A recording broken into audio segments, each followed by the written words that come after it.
There are folds in the old maps of the Appalachian Mountains, places where the ink of surveyors gives way to blank paper, where the contour lines smooth into an admission of ignorance. These are the hollows the sun forgets, the valleys insulated by ridges of ancient, silent stone. For 200 years, folk wisdom held that these places were empty, home only to shadow and superstition. But whispers among lost hunters and timber scouts told a different story. They spoke of a valley that was not on any chart, a settlement that breathed in the deep green lungs of the forest, a place called Havenwood Gap. They said the people there kept to themselves. They said they did not welcome strangers. They said there was something wrong with their eyes. Into this world of rumor and shadow walked Arthur Hayes in the autumn of 1934. He was a man of the modern age, a census taker for the New Deal, a believer in facts, figures, and the clarifying power of a well-ordered ledger. To him, an uncounted population was not a mystery, but an error to be corrected.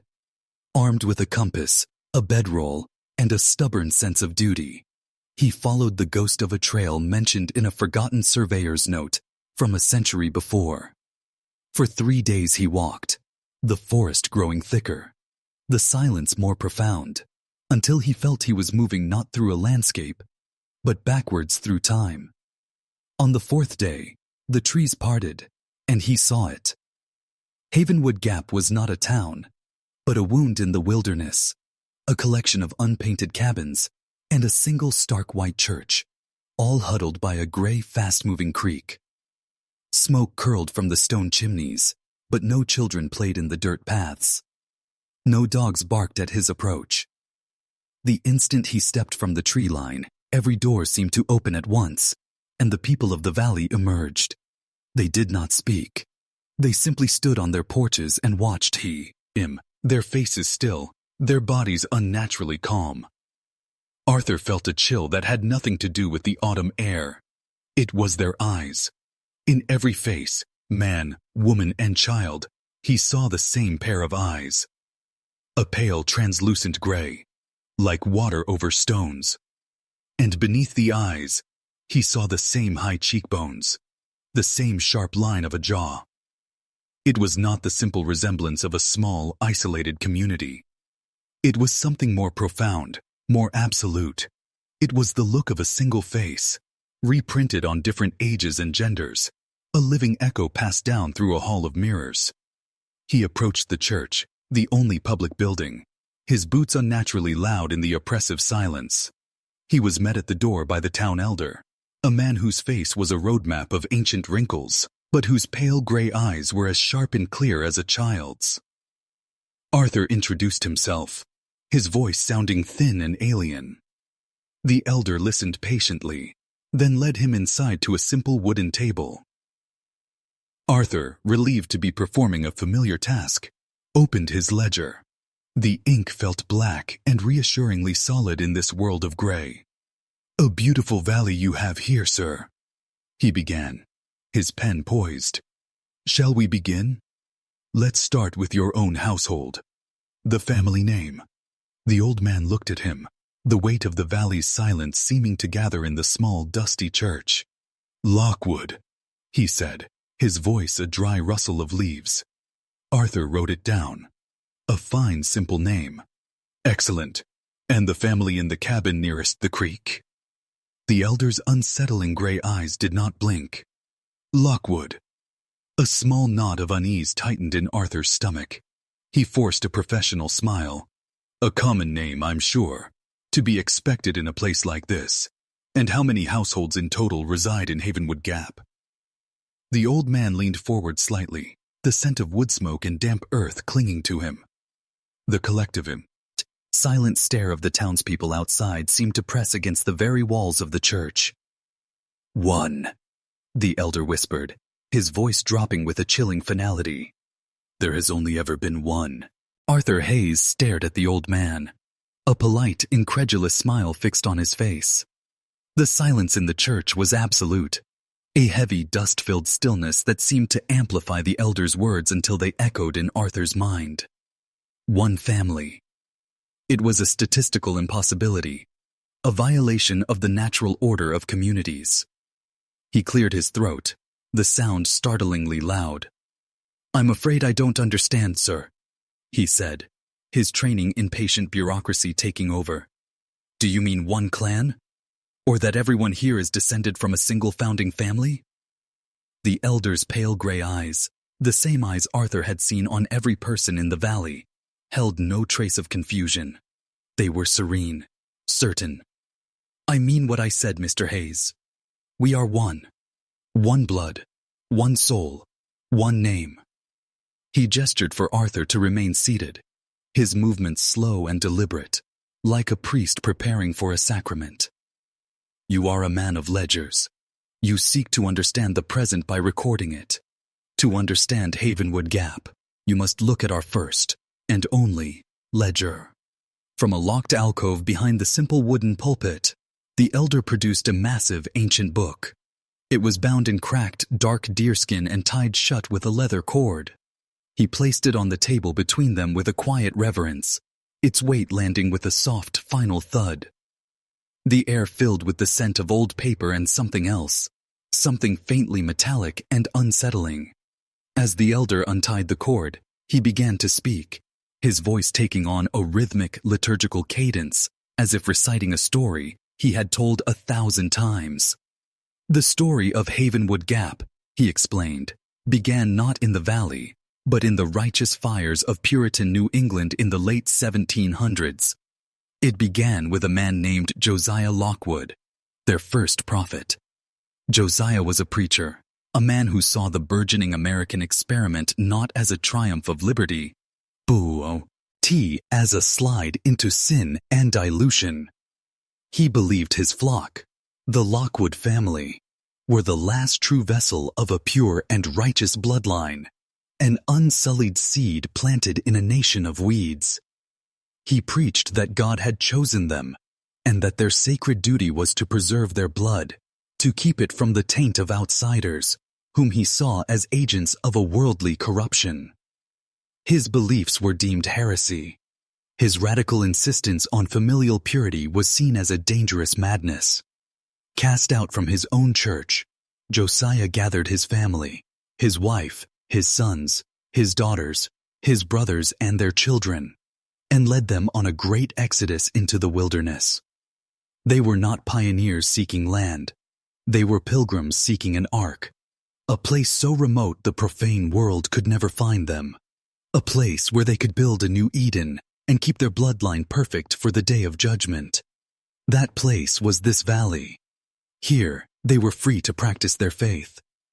And the central tenet of that faith, the first and only precept, was the sanctity of the blood. The elder spoke of this with a profound, unnerving pride. He explained that the first marriages in the valley, between Josiah's children and their own first cousins, were not acts of desperation, but of supreme faith.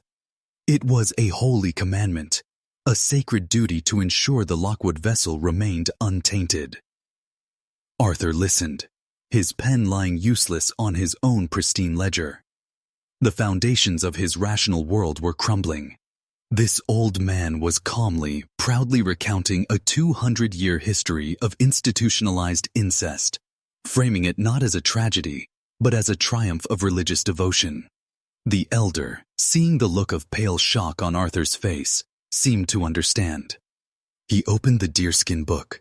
The first page was a testament to the founder, written in a bold, spidery script. The Book of the Lockwood Blood, begun in this year of Our Lord 1798. He turned the page. It was a family tree, but a kind Arthur had never seen.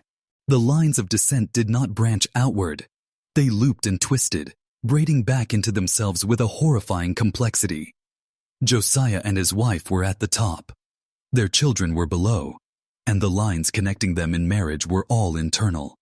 First cousins, then, in the next generation, second cousins, and then first cousins again. The same dozen or so biblical first names, Ezekiel, Sarah, Caleb, Abigail, repeated over and over. A closed loop of genetics. The family tree was not a tree at all. It was a perfect, suffocating circle. Arthur felt a wave of nausea. The pale gray eyes of the townspeople, the unsettling similarity of their faces. It all made a terrible, biological sense. He ran a trembling finger down a page, the paper brittle as a dead leaf. He was looking at a map of a deliberate, centuries-long journey into genetic collapse. Then, his finger stopped. In a section dated to the 1840s, he saw a name, Jedediah Lockwood, that had been violently struck through with a thick black line of ink. Beside it, in the margins, was a small, crude symbol he didn't recognize, a triangle with a vertical line drawn through it. "What is this?" Arthur whispered, his voice hoarse. "What does this symbol mean?" The elder leaned over the book, his shadow falling across the page. A flicker of something cold and hard passed through his pale eyes. "Jedediah was a good man," he said softly. "But his faith was tested. He allowed his heart to be swayed by an outsider, a trapper who stumbled into our valley and stayed the winter." Arthur looked from the crossed-out name to the old man's implacable face. "What happened to the trapper?" The elder's voice dropped, becoming as quiet and as cold as the stone floor of the church. "The blood is sacred," he whispered. "The valley must be kept pure. It was then that the prophet Josiah gave us our second precept." He paused, leaden, the silence stretch. "The blood of the outsider is the water that cleanses the vessel." Arthur Hayes felt the blood drain from his face. The elder's words, "The blood of the outsider is the water that cleanses the vessel," hung in the dead air of the church, an artifact of a brutal, superstitious past. Arthur, a man of ordered columns and rational thought, tried to file the statement away as a grim piece of historical folklore. "A harsh creed for a harsh time," he said, his voice a strained whisper. "Thank goodness the world has moved beyond such things." The elder's pale gray eyes narrowed, a flicker of cold light in their depths. "Moved beyond?" he repeated, his voice devoid of curiosity. "Mr. Hayes, the precepts of the prophet are not history. They are the law. They are the stone upon which this valley is built. They are eternal." In that moment, Arthur understood. He was not a census taker interviewing a subject. He was a specimen under a microscope. His otherness, his impurity, being calmly and thoroughly assessed. The elder seemed to sense Arthur's rising panic. "Come," he said, gesturing to the church door. "Let me show you our valley. Let me show you how we have kept the faith." What followed was not a tour, but an indoctrination. As they walked the single dirt path that served as the town's main artery, Arthur was struck by the profound, oppressive order of the place. The log cabins were built with a severe, unadorned functionality, their windows small and high, like the eyes of suspicious animals. There were no porches for sitting, no gardens for beauty, only plots for sustenance. These were not homes. They were barracks for the soldiers of a silent 200-year war against the world. The people they passed, the Lockwoods, would stop their work, chopping wood, mending a fence, carrying water from the creek, and watch them with the same placid, unnerving tear. They nodded to the elder in a gesture of absolute deference, their pale eyes glancing at Arthur with a disquieting lack of emotion. It was not hatred he saw, nor fear. It was a blank, sterile curiosity, the look a scientist might give an insect before pinning it to a board. The children were the most unsettling of all. They did not run or play. Arthur saw a group of them by the creek bed, not skipping stones, but arranging them into the strange triangular symbol from the ledger. They chanted in a low, monotonous hum, the words a catechism of the prophet's writings. As he and the elder approached, one of the younger girls, no older than 7, fumbled a sharp piece of slate, slicing open her palm. A gasp went through the other children. The girl did not cry out in pain. She stared at the welling bead of red on her hand with an expression of pure, abject terror. It was the look of a devout parishioner who has just dropped a sacred relic. Two older children immediately grabbed her and rushed her toward the church, their movements frantic, their faces grim with the task of containing a spiritual emergency. The spilled blood was not a wound to be healed, but a sin to be absolved. The elder led Arthur to the center of the valley, a small clearing between the church and the creek. In the middle of the clearing was a single massive slab of granite, its top worn smooth and slightly concave. It was stained with a dark rust-colored patina that had seeped deep into the pores of the stone. "The heart of the valley," the elder said, his voice taking on a tone of deep reverence. "The cleansing stone." Arthur stared at the dark stains, the elder's words about the second precept echoing in his head. This was not just a rock, it was an altar, a place of sacrifice. He felt the weight of every set of pale gray eyes on his back, the collective gaze of a people who saw him not as a man, but as a potential sacrament.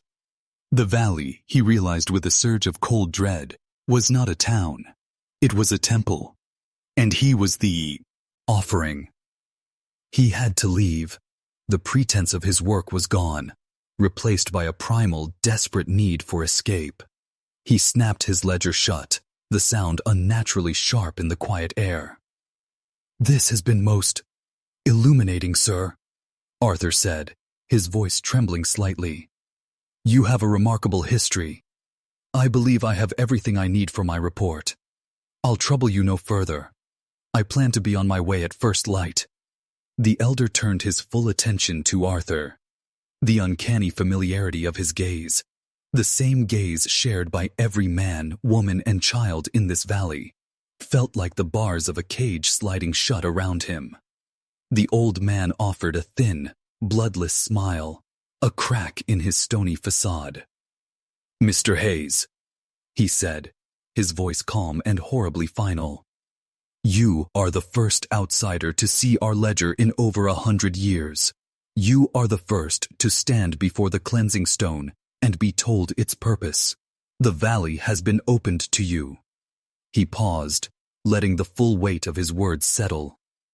"Now it must be purified. You will not be leaving in the morning. You will not be leaving at all. Panic is a flash flood, a violent roaring force that scours the mind clean of reason." For the first hour after the elder's pronouncement, Arthur Hayes was consumed by it. He was no longer a man of ledgers. He was a caged animal. He threw himself against the solid oak door of the cabin they had locked him in, his shouts echoing unanswered in the unnaturally quiet valley.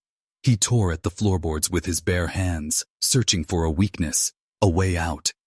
But the cabin, like everything the Lockwoods built, was a fortress.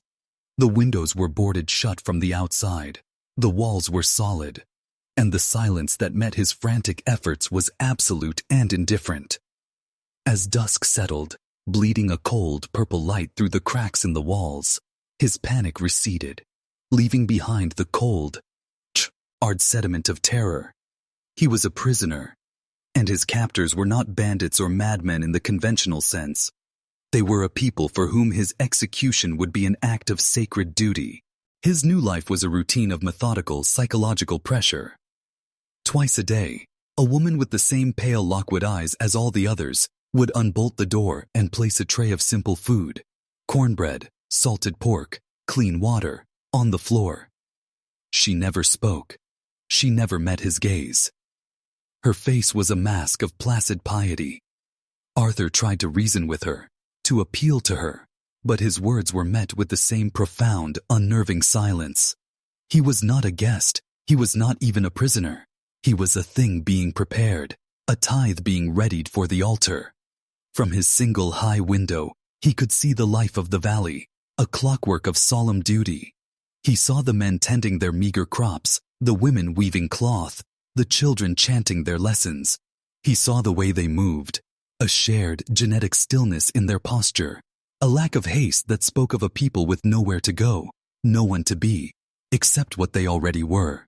The elder visited him each evening as the sun dipped below the ridges, bringing not threats, but sermons. He would sit on the single stool opposite Arthur's cot, the fading light casting his wrinkled face in deep shadow, and he would explain. He spoke of the Lockwood curse, but to him, it was no curse. It was the Lockwood blessing. He explained that their 2 centuries of purity had changed them, elevated them. Their pale eyes, he said, could see the world without the stain of sin. Their quiet, deliberate nature was a sign of a soul untroubled by the chaos of the profane world. He spoke of the children born with the mark of the prophet, the ones the outside world would deem unwell, those with a profound and silent stillness. These children, he said with a terrifying reverence, were the holiest of all. They were souls so pure the physical world could barely contain them, and they were given back to the valley soil, in quiet, joyful ceremonies, their bodies becoming one with the sacred ground. Arthur realized the elder was describing the tragic, inevitable consequences of inbreeding, genetic diseases, stillbirths, infant mortality, and recasting it all as a sign of their divine favor. In the long hours of solitude, Arthur searched his prison for any sign of hope. Behind a loose stone in the hearth, his trembling fingers found it, a small, tattered piece of cloth wrapped around a shard of charcoal. It was a message, left by another. The writing was crude, barely legible. They watch, always watch. The eyes, God help me.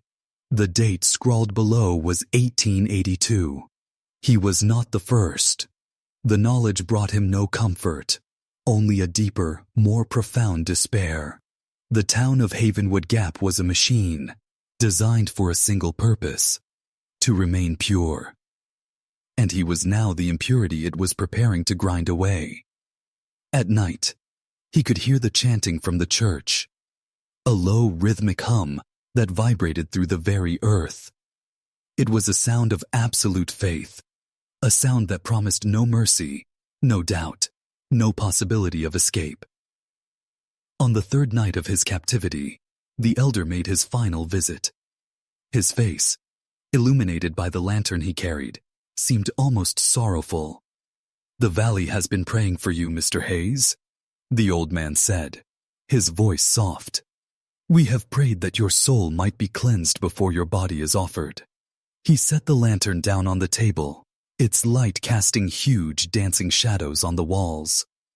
"The cleansing moon rises in 3 days," the elder continued, his voice as calm as if he were discussing the weather. "It is the night of the first full harvest moon, the same night the prophet Josiah first sanctified this ground with his prayers. It is a holy night." He stood up, his pale eyes fixing on Arthur with a look of final chilling pity. "On that night, your purpose here will be fulfilled. Your blood will be the water, and the vessel will be made clean again." He left, the bolt sliding home with a sound of utter finality. Arthur was alone in the dark, with nothing but the echo of the old man's words and a 3-day countdown to his own ritual murder. Despair is a quiet room. For the first day of his death sentence, Arthur Hayes sat on his cot and listened to the slow, steady ticking of his own mortality. He had been a man defined by the logical progression of time, of schedules, deadlines, and the neat ordering of days in a ledger. Now, time had become a predator, its approach marked by the slow crawl of shadows across the cabin floor. He had 3 days, then 2. Hope was a foreign country he had been exiled from. But on the 2nd day, something shifted. The primal instinct for survival, long buried under the civility of his modern life, began to stir. It was a cold, hard ember of defiance. He would not die like a lamb in a pen. He would die like a man of reason, and reason dictated that every system, even one perfected over 2 centuries, must have a flaw. His only human contact was the woman who brought his meals. Her name, he had learned from a whisper between 2 others, was Elspeth. She had the same pale Lockwood eyes, the same sharp features, but in her, there was a flicker of something else, a sadness, a hesitation in her movements that the others lacked. She was his only variable, his only potential crack in the valley's stone wall of faith. He changed his approach. He stopped pleading for his life. He stopped trying to reason with an unshakable creed. Instead, he began to speak of the world she had never known. He spoke of the ocean, a body of water so vast it made their creek seem like a tear in the earth. He described the sound of a train, a metal serpent breathing fire and smoke, connecting cities filled with more people than she could ever imagine. He described the taste of sugar, the feel of a printed newspaper, the sound of music from a radio. He was not trying to tempt her with a fallen world. He was simply trying to remind her that another one existed. He was planting seeds of doubt in the only patch of fertile ground he could find. For 2 days, she remained silent, her face a mask. But on the third day, the final day, the day of the cleansing moon, she set his meager lunch on the floor and did not immediately leave. Her back was to him, but he could see the tremor in her shoulders. "They say it will be a good cleansing," she whispered, her voice a reedy, unused thing. "They say your blood is strong, that it will please the prophet and make the valley strong again." It was the first time he had heard a Lockwood speak of the future with anything other than absolute certainty. There was a desperate hope in her voice, and in that hope, Arthur saw the terrible, disturbing truth he had been missing. "Strong again?" he asked, his voice gentle. "Has the valley grown weak?" She turned, and for the first time he saw not piety in her eyes, but a raw, bottomless fear.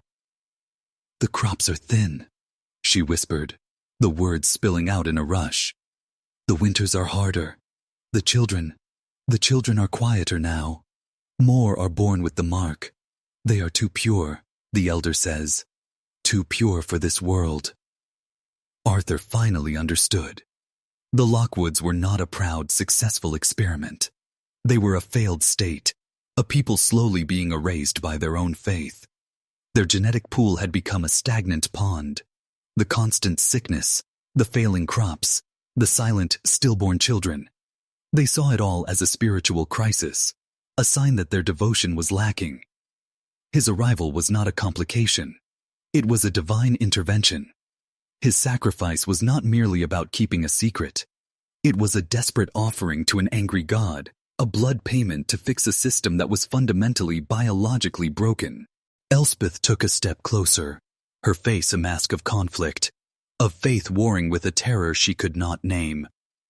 "The elder is in the church," she said, her voice barely audible.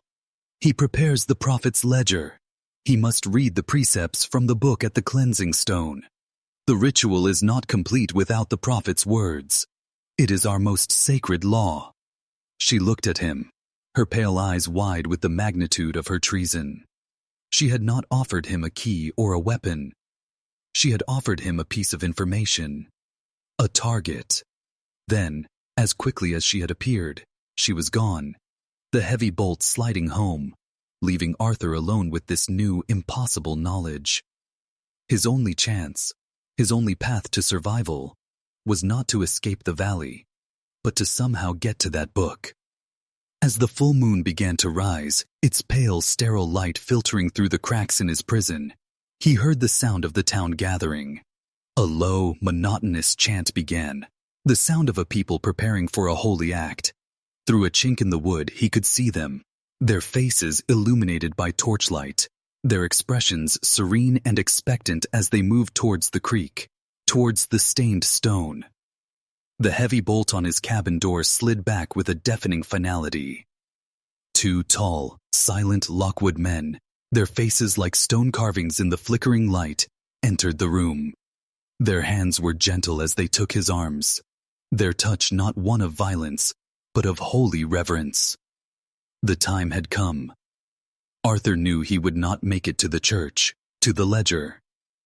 He was being led to the stone, to his end. As they guided him through the doorway, his eyes darted to the single lantern sitting on the table, its flame a small, defiant point of light. He thought of the 2 centuries of history in that church, of the brittle, ink-filled pages of the ledger. He thought of the dry, ancient wood of the cabins. He could not desecrate their ritual, but he could offer them a different kind of cleansing, a purification of fire. As the 2 Lockwood men pulled him from the cabin, their grip firm but dispassionate, Arthur Hayes felt a strange and terrible clarity. He was a variable they had not accounted for, a spark of chaos in their perfect closed system. His eyes fixed on the lantern they had left burning on the small wooden table. Its flame was the only thing in the entire valley that felt alive, untamed. In a single convulsive movement, he wrenched his right arm free. He did not swing at the men. He lunged back into the cabin, grabbed the hot metal handle of the lantern, and hurled it not at his captors, but into the corner of the room where a pile of dry straw served as his bedding. The glass shattered. The oil ignited. The flame did not catch. It exploded. The ancient tinder-dry wood of the cabin, seasoned by 100 years of Appalachian summers, went up like a torch. For a split second, the world stood still. The 2 Lockwood men stared at the sudden roaring bloom of orange light, their pale eyes wide with a kind of stunned incomprehension. Fire, in its raw and uncontrolled form, was an element absent from their rigid liturgy. There was no precept for this, no ritual to contain it. That single moment of hesitation was all Arthur needed. He burst between them and ran. The cold night air hit his face, the monotonous chanting of the assembled townspeople filling his ears. He was not running towards the trail that had led him into this valley. He knew that path was an impossible dream, guarded and watched. He ran towards the only place that mattered, the single point of failure in their entire system, the church. The sight of the burning cabin sent a wave of confusion through the Lockwoods gathered by the creek. The chanting faltered, replaced by murmurs of shock. Their serene, whole, eye expressions, the masks they wore for their ritual, crumbled away to reveal the naked fear beneath. Their perfect world was on fire. They saw Arthur, a frantic silhouette against the growing inferno, sprinting across the clearing towards their most sacred building. The elder, standing at the cleansing stone with the great deerskin ledger in his hands, was the first to understand. He let out a cry, a sound of pure anguish and fury, and pointed a trembling finger. "The church! He seeks to defile the prophet's house!" But it was too late. Arthur threw his shoulder against the simple wooden door and burst inside. The church was empty, silent, the air thick with the smell of dust and dying faith. The ledger was not there. The elder had it. His primary objective was gone. But as he stood in the aisle, his lungs heaving, a new and more terrible idea bloomed in his mind. He could not destroy their law, but he could destroy their temple. He grabbed a lit candelabra from the altar, the small flames dancing like captured spirits. He touched the flame to the dry, brittle pages of a hymn book. He touched it to the ancient, embroidered altar cloth. He touched it to the dry wooden crucifix that hung on the wall. Like the cabin, the church was a tinderbox, a storehouse of 2 centuries of dry rot and faith. The fire roared to life, feasting on the pews, climbing the walls. A hungry, living refutation of the valley's cold, sterile order. Arthur stumbled back out into the night and was met with a scene of utter pandemonium. The Lockwoods were no longer a congregation. They were a panicked mob, caught between 2 impossible choices. Some ran with buckets towards the creek, a futile attempt to fight an inferno. Others ran towards their own cabins, which were now beginning to catch the embers thrown from the burning church. The sacred ritual was forgotten. The cleansing moon was ignored, its pale light blotted out by a pillar of thick, black smoke.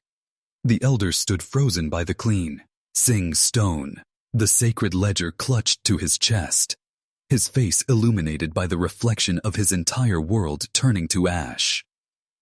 This was the true downfall of the House of Lockwood.